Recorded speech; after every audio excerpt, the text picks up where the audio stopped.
मुंबई का रहने वाला एक शख्स गुजरात गया। वहाँ पर एक 14 साल की लड़की थी। उस लड़की को अपने जाल में फंसाया। ये जो आदमी था, ये हीरा कंपनी का एक मैनेजर था, एक हीरा कंपनी का मैनेजर था। वहाँ पर इसने उस लड़की को बहलाया फुसलाया कि मैं तुझको इतना काम दूंगा, नौकरी तुझको ऐसी ज़बरदस्त मिलेगी, पैसा उतना जितना तेरा मुंह मांगा होगा, तेरी ये परेशानियाँ दूर हो जाएंगी, ये हो जाएगा, वो हो जाएगा। ये सब बातें करके उसको बहला फुसला करके ये शख्स अपने साथ में मुंबई लेकर के आ गया। और यहाँ पर लाने के बाद में अब चूंकि उसके साथ में कोई उसका अपना कोई ऐसा था नहीं जो उसके अलावा उसको सहारा दे सकता था। मुंबई में वो उसके भरोसे पर आ गई जिसने उसको नौकरी के दावे और वादे किए थे। इसकी खुद की उम्र थी 42 साल और उस लड़की की उम्र थी 14 साल। अब इसने उसके अकेलेपन का और अपने और उसके अकेलेपन का असल में उसने फ़ायदा उठाना शुरू कर दिया।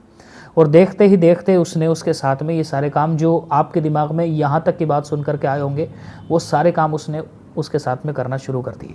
अब यही काम एक दिन ऐसा हुआ कि एक होटल के अंदर यही काम उसके साथ में वो कर रहा था कि वहाँ पर भी काम करने के बाद में जैसे ही वो निपटा तो उसका दिल का दौरा पड़ गया। 41-42 साल की उम्र है और दिल का दौरा पड़ने के बाद में उसकी मौत हो गई।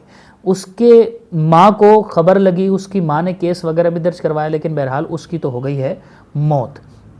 अब इससे हम सब लोगों को ये सबक मिलता है, ख़ास तौर पर माँ बाप को इस बात से इबरत हासिल करनी चाहिए कि किसी भी शख्स के साथ में आप नौकरी के नाम के ऊपर तने तनहा किस तरीके से अपने बच्चियों को भेज सकते हैं।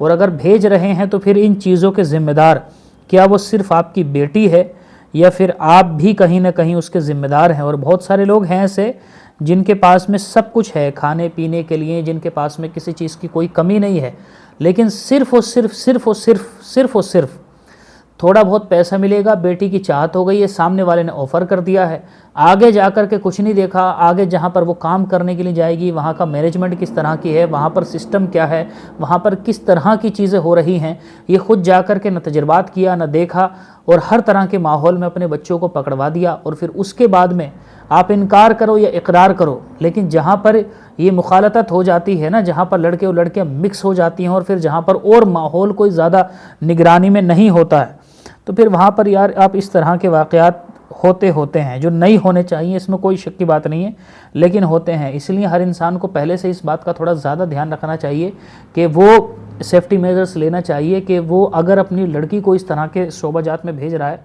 तो ये सेफ़ सिक्योर है कि नहीं है।